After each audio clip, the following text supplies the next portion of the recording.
Yeah, the story being about taking control of your life and why that having that narrative, funneled through both my character and Jodie Comer's character of Millie, why that was important to me and why it was important to Sean.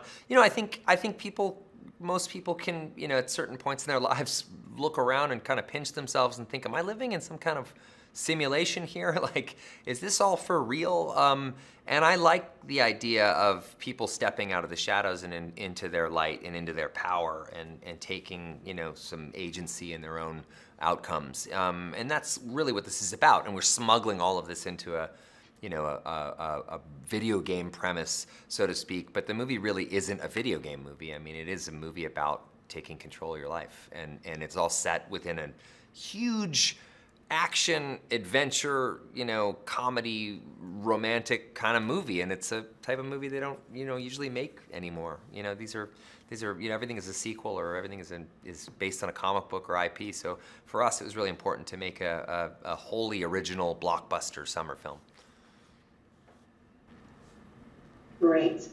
Why is this movie so relevant to our world today?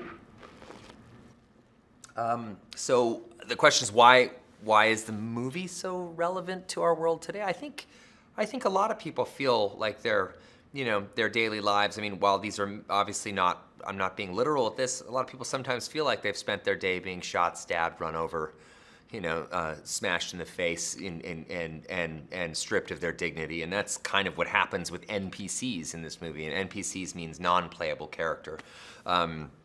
Basically a background character, an expendable character that is just designed or used for, violence or your own kind of weird, idea of kicks. So I think it's relevant today because, I think that's something a lot of people kind of feel, both figuratively and literally. So, there's a lot going on in the world, and, to produce a movie that is, a fastball of joy is, I think, much needed respite in the storm of today. So I'm pretty happy about that. Great answer. Let's talk about the blue shirt. What does it symbolize, and can you explain its significance to someone who hasn't seen the film?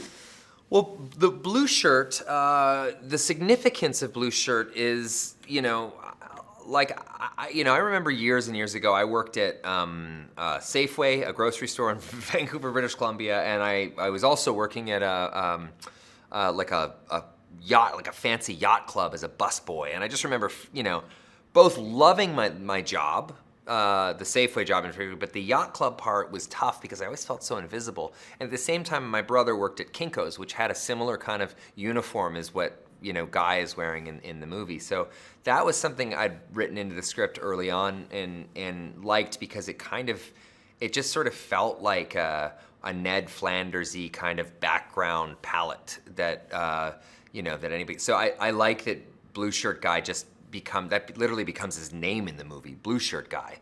Like they don't even give him an identity. It's just Blue Shirt Guy.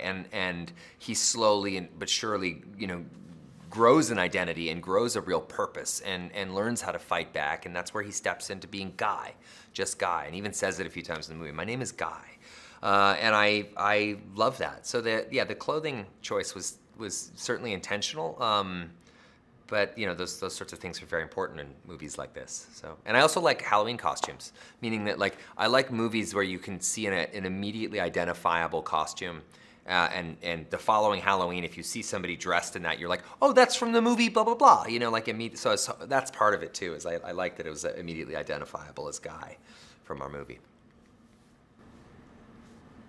How excited are you for the audiences to finally be able to see Free Guy on the big screen in theaters, no less?